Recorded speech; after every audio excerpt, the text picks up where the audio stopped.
जो व्यक्ति अपने गुस्से के समय चुप रहना जानता है, वो जिंदगी के हर तूफान को मुस्कुराकर झेल सकता है। नमस्कार दोस्तों, मैं हूं शिवम पांडे और आप सभी लोगों का पांडे मोटिवेशनल चैनल पर स्वागत है। चुप रहना आपकी सबसे बड़ी ताकत है।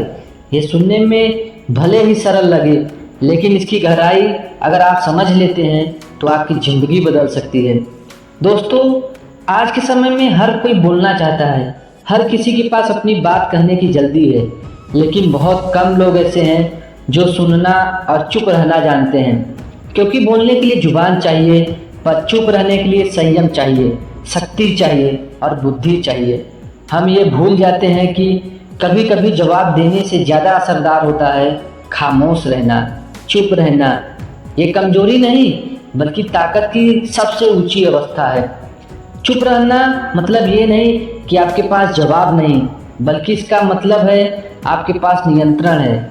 जब कोई आपको अपमानित करे, जब कोई आपकी आलोचना करे या जब कोई आपको गुस्सा दिलाए और आप फिर भी शांत हैं, तो समझ लीजिए आपने खुद पर विजय पा ली है।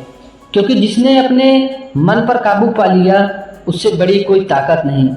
जिंदगी में ऐसे कई पल आते हैं जहां आपकी चुप्पी ही आपका हथियार होता है। जब भावनाएं हावी हो, गुस्से में कही बात रिश्ते तोड़ सकती है, लेकिन चुप रहकर वही रिश्ता बचाया जा सकता है।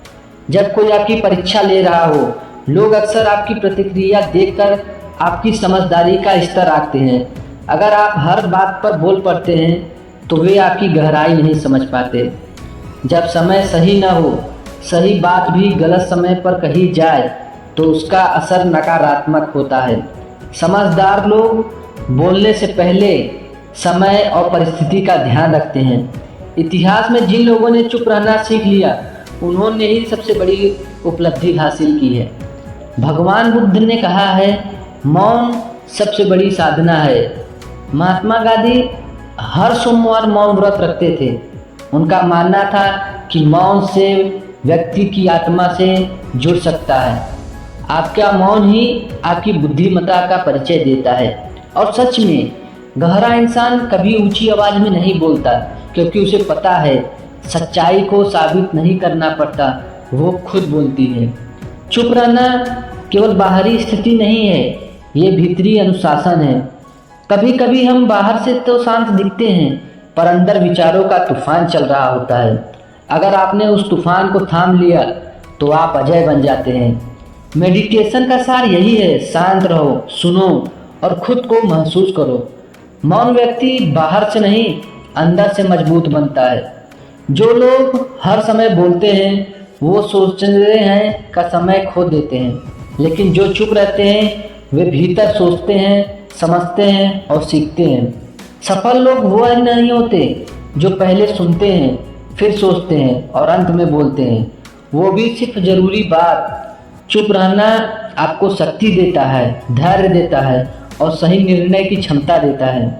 हाँ, ये भी सच है कि हर समय चुप रहना सही नहीं है। जब अन्याय हो रहा हो, जब किसी की आवाज़ दबाई जा रही हो, तब चुप रहना सही नहीं है। साहस से बोलना जरूरी है, पर फर्क यही है कि समझदार व्यक्ति हर समय नहीं बोलता। वो तभी बोलता है जब उसके शब्द किसी का भला कर सके या बदलाव ला सके। एक कहानी सुनाता हूँ दोस्तों। एक बार एक राजा ने दरबार में कहा, जो सबसे बुद्धिमान है वो बोले। हर दरबारी बोलने लगा, हर कोई अपनी समझ का प्रदर्शन करने लगा, लेकिन एक व्यक्ति शांत बैठा रहा। राजा ने पूछा, तुम क्यों नहीं बोल रहे हो? वो बोला, महाराज, जब सब बोल रहे हैं तो मैं सुनना चुना, क्योंकि सुनने वाला ही असली ज्ञानी होता है। राजा मुस्कुराया और बोला, तुम्हारी खामोशी ही तुम्हारा ज्ञान है। तो दोस्तों, इस कहानी से यह सीख मिलती है कि आपका चुप रहना ही सबसे बड़ी ताकत होती है। तो दोस्तों, जब अगली बार कोई आपको उकसाए, कोई आपकी आलोचना करे या कोई आपको शांति छीनने की कोशिश करे, तो याद रखिए आपका जवाब खामोशी होना चाहिए, चुप रहना चाहिए। चुप रहना कोई हार नहीं बल्कि आपकी सबसे बड़ी जीत है। क्योंकि जिसने बोलना सीख लिया वो विद्वान है, पर जिसने चुप रहना सीख लिया वो महान है। अगर आपको ये वीडियो पसंद आए तो लाइक करना ना भूलें और ऐसे ही मोटिवेशनल वीडियो बनाने के लिए चैनल को सब्सक्राइब करें और बेल आइकन जरूर दबाएं ताकि कोई भी वीडियो आप मिस ना करें। आज के लिए बस इतना ही। मिलते हैं किसी नए वीडियो में नए जोश के साथ और नए प्रेरणादायक कहानियों के साथ। धन्यवाद।